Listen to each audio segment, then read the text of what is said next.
We're also learning new details about gunman Stephen Paddock and his arsenal. Police say that Paddock had 23 guns in his hotel room, located on the 32nd floor of the Mandalay Bay Hotel. 19 other firearms found in his home. That's a total of 42 handguns. Paddock was also known as a big gambler who had earned money in real estate. And investigators say they want to talk to his girlfriend, Marilu Danley, when she returns from Tokyo. They don't believe at this point that she was involved. CBS News contributor Randy Sutton served in the Las Vegas Metropolitan Police Department for almost 24 years. He retired with the rank of lieutenant.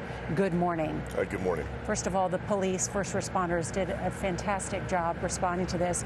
Have you spoken with any of your former colleagues? Yes, I have. They did indeed. The bravery that was shown, the great police work, and the fact of the matter is that had they not responded in the efficient manner that they did, the body count would be even higher, and that's a startling conclusion. You know, that was one of the things that happened once those gunfire began. It was finding where the shooter is. Right. How did they do it? Well, there was a couple things. First of all, the officers that were on the ground, some off duty, some on duty, they saw where the muzzle flashes were coming from, and they called in. They tried to isolate. A bunch of officers actually ran over to the hotel and went up. They formed a team, which is how you respond to an active shooter.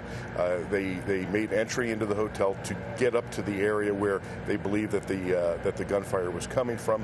When they did find it, they took fire from inside the room, and then they contacted SWAT, because once they took the gunfire, they couldn't get into the room. Mm-hmm. So a dynamic entry had to be done, and the SWAT team, which is specially trained and has the equipment, and that's exactly what they did. They breached the door, which means that they used an explosive device to enter the room, to get into access and confront the suspect, but the suspect had already killed himself. When you're talking about more than 500 wounded, 59 dead, the types of guns that he had, right, they were modified semi-automatic rifles. Is that what you've heard? Yes. This was one of the big questions that we had at the very beginning of this.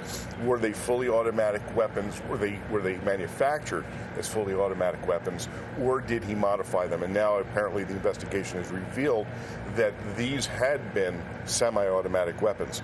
Now, what that demonstrates to me is even a greater intent, that he purposefully had these weapons modified to be even deadlier than they would be in the present capacity that they were originally manufactured.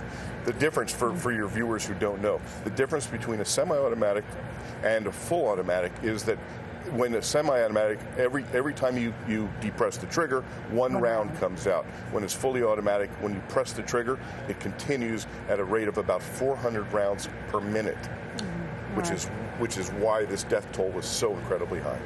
One other thing, that a question in my mind is how he got those 23 guns inside that hotel room. Right. We've heard it's in big suitcases. We're going to look for that surveillance video. Randy Sutton, thank you so much.